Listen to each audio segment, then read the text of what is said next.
Hola, soy la Basmati de nuevo con vosotros, hoy soleada. Os voy a hablar de, se llama, tengo que leerlo, Ulumburún. Es un nombre, es un pecio de la edad de bronce, solamente sorprendente.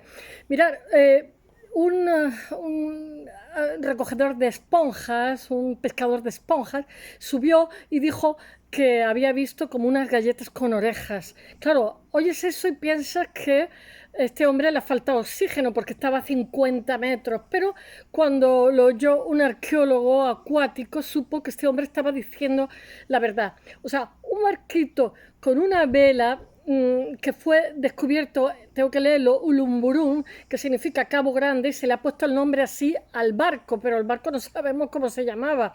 El barco tiene una antigüedad de 1300 años antes de Cristo y estaba cargado de objetos valiosos y nos dan una idea de la edad de bronce como es como os conté de Otzi, ¿no? Es como un prototipo a través del cual podemos adivinar mediante hipótesis qué tipo de comercio se hacía. Se supone que era micénico porque los micenas tenían la xenia, que era como un intercambio de regalos con el cual se hacían pactos de no agresión entre reyes, entre monarcas, entre jefes de naciones, y entonces se hacían regalos caros. Y entonces este barco iba cargado de objetos caros para la época que seguramente pues iban a tener determinadas funciones. Llevaban también un sello de oro de egipcio de la época de Nefertiti, en fin. Este barco primero estaba a 50 metros, a 53 metros, estaba sobre una piedra, entonces eso hacía que los buceadores solamente tuvieran oxígeno para media hora, con lo cual hubo que hacer 6.613 horas de excavación, de buceo, 22.413 inmersiones y bueno, fue costoso y duró años, pero los resultados merecen la pena. Tanto es así que ahora mismo en Ulumburú se ha hecho solo un museo con las cosas que se consiguieron y bueno, toda la información pues se la llevaron los americanos, Texas, porque son los únicos que tienen medios para esas inmersiones, pero gente, arqueólogos especialistas en temas subacuáticos, no creéis que hay mucho. En Turquía hay uno buenísimo y entonces hubo una colaboración en diferentes campañas que duraron años entre los turcos y los norteamericanos, la Universidad de Texas y bueno, y después toda esta información fue también vendida al National Geographic, hubo muchísimas publicaciones en la revista y yo os digo que se ha hecho in situ, se ha reproducido el barco, que era un barquito, era un pecio con una vela y un timón. Se ha hecho que seguramente en el 1300 antes de Cristo, 1320 antes de Cristo, porque se ha sabido aplicándole el carbono 14 al cedro de, ¿cómo se llama? Líbano, que es de lo que estaba hecho el barco. Pero el barco, os voy a decir una cosa, los objetos que llevaban, muchos de ellos estaban a miles de kilómetros. Se supone que había unas vías de comercio bastante sofisticadas que permitían el intercambio. Estamos en plena edad de bronce. Bueno, voy a empezar por el principio. 1320 a.C., un barco naufraga frente a las costas turcas de Urumburún, como os he dicho. Se le ha nombrado al barco, se le haya nombrado como Urumburún significa Cabo Grande. E iba cargado de cobre, estaño y objetos de lujo. El descubrimiento de este barco supuso como una especie de foto de Polaroid, una instantánea, una foto fiel del comercio que se realizaba en la edad de bronce y bueno, y se sacaron, fue importantísimo, fue un descubrimiento magno que no se pensaba que iba a ser así en un primer momento porque era un barquito, no era un barcazo. Bueno, entonces lo que os he dicho antes, si un pescador de esponjas emerge del agua diciendo que en el fondo del mar ha visto unas galletas con orejas, todo el mundo se cree. Esto está tomado de La Vanguardia porque me ha parecido maravilloso el artículo, que es razonable pensar que no le ha llegado oxígeno, que ha tenido un problema de apnea. Yo pienso 50 metros para coger esponja, pues no sé, son titanes. Pero por fortuna el muchachillo Mehmet, Sekir, que fue el descubridor del pecio, le hicieron caso los arqueólogos, los expertos en arqueología submarina y rápidamente se dirigieron allí. Bueno, era el verano de 1982 y Cemal Pulak era miembro del Instituto de Arqueología Turca. Arqueología náutica tiene un acrónimo de INA, que es fundado por George Bass, uno de los padres de esta especialidad científica, que reconoció de inmediato que el buceador turco se refería a lingotes de piel de toro. Se llama así a la típica forma rectangular muy puntiaguda que tiene los extremos, que es parecido al cuero de un toro abierto, un canal, en el que se funde el cobre para transportarlo y comercializarlo por mar durante la edad de bronce. Un equipo de inspección lo que hizo, tardó en acudir a las coordenadas que le dio el muchacho, el pescador de esponja. Yo pienso, 50 metros bajan los pescadores de esponja, madre mía. Los arqueólogos no habían nadado 50 metros mar adentro desde Urumburum, que es un escarpado promontorio que se traduce como Cabo Grande, como os he dicho, cuando se quedaron boquiabiertos con todo lo que llevaban las bodegas de ese pecio, que eran lingotes de piel de toro, pero había muchísimo más, había muchísimo más. Esta abundancia de cobre fue solo como la entrada, el aperitivo, la tapa.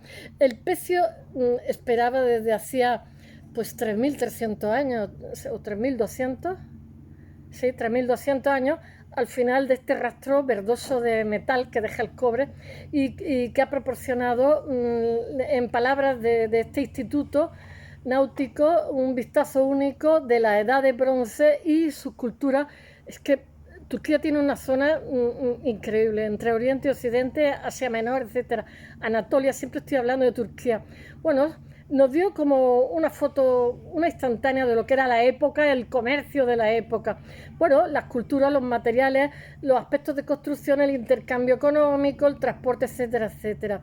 Coincide con todo esto plenamente un arqueólogo especializado en travesías marinas de este periodo que se llama Shelley Waldman. Me parece que es de Texas, porque todos los artículos que he visto que se refieren a el descubrimiento de este pecio, el Urumburum, están en Texas. Shelley Waldman, porque muchas veces los que financian son los que se llevan las investigaciones, etcétera, que son tan importantes o más que el oro o el cobre o el estaño, etcétera.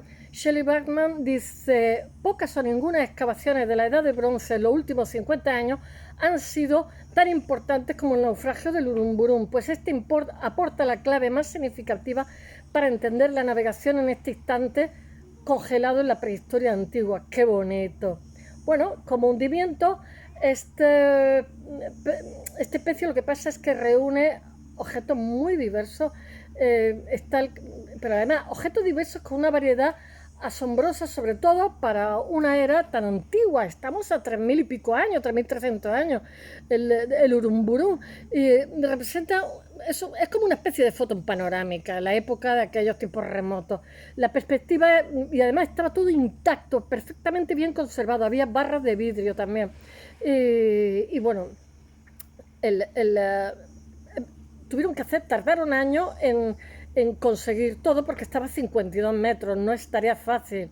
Bueno, Pulak, el turco, programó la exploración por encima de cualquier otro proyecto que tenía el INA de Turquía, el Instituto de Arqueología. Turquía está llena tanto más que Italia. Lo que pasa es que tienen menos presupuesto, pobrecito, pero se falta muchísimo dinero para todo ese patrimonio que tienen arqueológico. No mucho después, en 1984, vinieron desde Estados Unidos George Bass, que es además muy amigo de este otro arqueólogo náutico, para dirigir, y ya había investigado un barco que se había hallado en Turquía tiempo atrás, en persona, para dirigir la primera temporada de excavación, porque a lo mejor la temporada son 3-4 meses en las que trabajan todos los días montones de horas y después se dedican a inventariar todo lo que han conseguido, en fin, y después sigue una segunda época. Este norteamericano es presidente de la entidad, una leyenda viva dentro de lo que es la arqueología subacuática, con muchísima experiencia, que en 1960 había recuperado un pecio también turco en el cabo Gelidonia, Gelidonia, Bas delegó todo en su amigo turco la obra en Pulag, que es el vicepresidente, digamos, de esta Asociación Mundial de Arqueólogos Subacuáticos a partir de 1985. Fueron necesarias 6.613 horas de excavación, como os he dicho, que se hacía mediante aspiración. Me parece que tenían un barco que era de la antigua guerra de Corea, porque tampoco los arqueólogos están también de aquí, y 22.413 inmersiones, que es muchísimo, porque claro, si les daba nada más que para media hora lo que hacían, pues tenían que estar continuamente saliendo y entrando, hasta la conclusión de los trabajos, que fue en 1994. O sea, tardaron casi 10 años o 12 años, una cosa así, tanto por la profundidad del pecio como por la delicadeza exigida para su rescate. Había cosas que eran delicadas. Las zambullidas se realizaban con campañas anuales de duración de 3 meses o 4 meses. No duran más porque también trabajan barbaridades de sol a sol, ¿eh? Pero también los arqueólogos de la tierra, no solamente los subacuáticos. Este barco seguramente se hundió por una tempestad, porque eran barcos que costeaban en el Mediterráneo, pero el Mediterráneo de vez en cuando tiene cosas imprevisibles y seguramente se golpeó, aunque iba costeando, contra... Yo estuve un verano y me asombré de una tormenta que hubo, todas las barquitas que había en una casa que estaba encima del mar, todas las barquitas que había alrededor del mar tan fuerte que hubo se deshicieron. Me quedé sorprendidísima, la primera vez que veía en directo esto, sin golpearse con nada, solamente una tormenta terrible. Bueno, el barco, el pecio estaba desnivelado sobre una pendiente rocosa submarina, en un promontorio, como os he dicho, mientras que la popa descansaba 44 metros, la proa estaba a 52 y el cargamento a 61, que son muchos metros para un buceador. En estas condiciones, las bombonas de oxígeno lo que pasa es que se agotaban en media hora. Se trató de una labor muy meticulosa, casi de hormiga, para los pobres buzos y lo tuvieron que hacer de forma muy artesanal y lenta. Además, para afectar lo menos posible el estado de los restos, que no se perdieran, se rompieran, etcétera, que estaban dispersos como en 200 metros cuadrados. Parte del equipo de arqueólogos flotaba sobre el pecio en el Virazón, que es su centro de operaciones, que era un barco, como os he dicho, de 20 metros, que era de la antigua guerra de Corea. Lo compraron de segunda mano, que el INA, que los turcos adecuaron como yate de investigación en 1980 hasta la botadura de Virazón II ya en 2016, que han mejorado la flota. De la nave descendían las campanas de buceo y hasta ellas ascendían con aspiradores, que son como aspiradores a su gordo, y arriba van discriminando pues, lo que vale la pena y lo que no, por las mangueras de succión. La embarcación también ejercía de cordón umbilical con el personal subacuático, con el laboratorio. Es agotador, ¿eh? Cartográfico se hizo como un plano del yacimiento por triangulación y con el puesto que avanzaba para almacenar las cámaras, herramientas, bueno, cintas métricas, marcas de referencia. Es un trabajo de loco, ¿eh? Después trabajan 4 meses y después se pasan 8 inventariando. Llevan un cuaderno de campo, etcétera, cuerda y demás parafernalia. Entre tanto, en la costa se abrió un campamento en el propio cabo de Urumburum, y allí se desplegaba el resto de la plantilla, el grueso del equipamiento y las piezas que se iban cobrando, porque claro, aquello salían cosas a montones. La base de tierra firme servía para el enlace con el Museo de Arqueología Subacuática de Bodrum, que es donde está expuesto ahora un barco partido por la mitad para que se vea todo lo que había en su interior. Se ha llenado un museo solamente con las cosas. Implicaba desde un principio la recuperación del precio al encontrarse en aguas turcas bajo su jurisdicción. Esta institución en la ciudad, que hace siglos fue el alicarnaso del famoso mausoleo donde tomó el testigo la INA en el trabajo de campo finalizado en septiembre de 1994.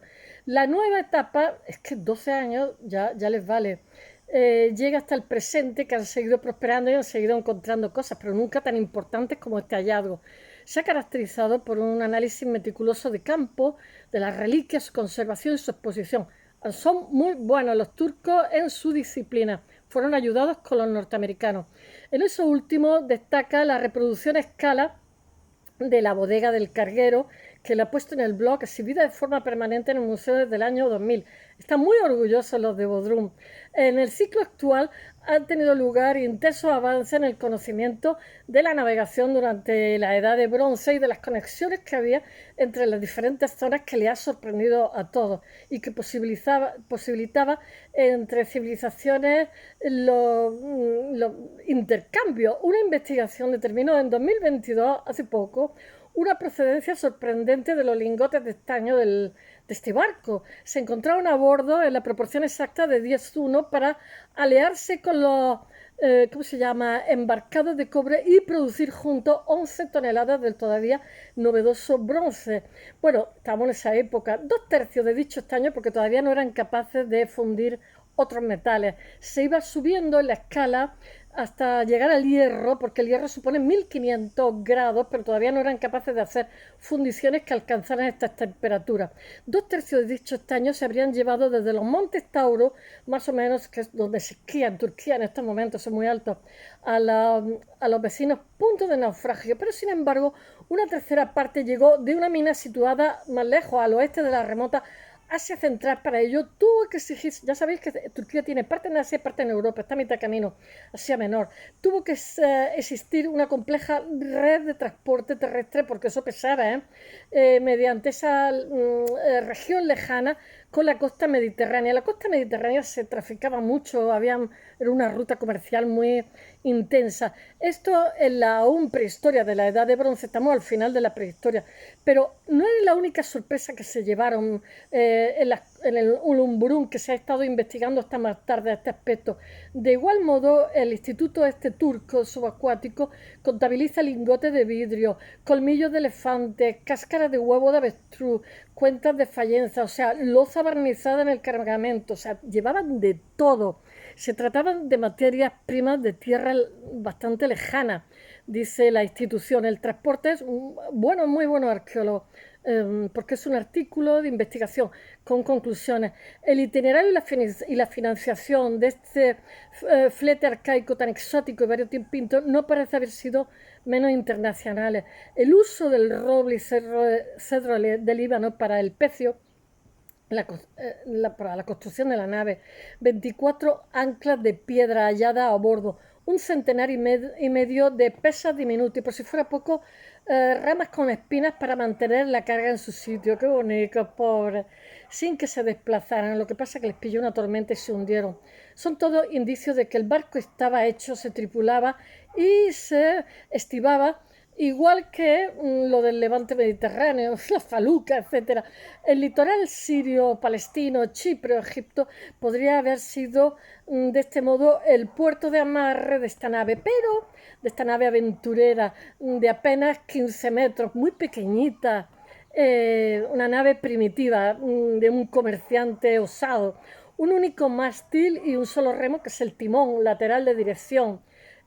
Por otro lado, se estima que el cargamento podría haber sido de Micenas, que en aquella época era la potencia. Estamos en el 1300 a.C., hace 3300 años, a juzgar por la clase mayoritariamente de los lingotes y de las evidencias cerámicas y de los efectos personales de los marinos pertenecientes a los pasajeros o a los tripulantes.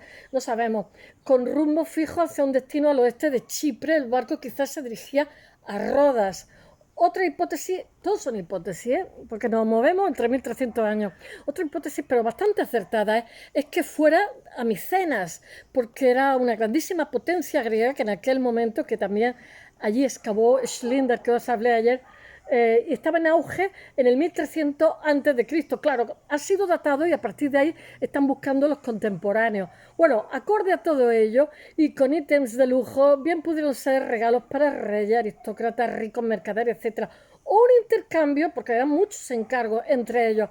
Entre la misma civilización micénica se practicaba la xenia, que os he dicho, o la xenia, que era un aspecto de dicha hospitalidad, era el canje de favores personales y obsequios costosos para forjar alianzas con magnates del exterior. Eso se sigue haciendo hoy exactamente igual, eso no ha variado en la historia.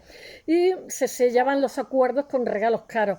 Materias primas de la carga como los metales, el vidrio, el marfil, habrían completado ya el carácter comercial. Este fundamento diplomático y societario de la época. Bueno, la datación resulta otro de los enigmas planteados por el yacimiento, porque se baraja que el naufragio pudo ocurrir en torno a 1320 por la edad del cedro de Líbano, de Fenicio, antes de Cristo, con un margen de error de 15 años. Y para determinar estas fechas se ha realizado desde el análisis dendrocronoscópico por radiocarbono, ya lo he dicho, del carbono 14, de la madera hallada a Bordeaux, hasta las cruces de referencia histórica y arqueológica. Bueno, hay también un escarabajo de oro entre los restos alusivos a la reina Nefertiti, fallecida en 1331, en la misma época antes de Cristo. Hay alfarería micénica, como la encontrada en Mileto, tras la devastadora incursión hitita de 1310 a.C., y todo esto ha sido clave para deducir la fecha del pecio. Espero que os haya gustado y hasta mañana.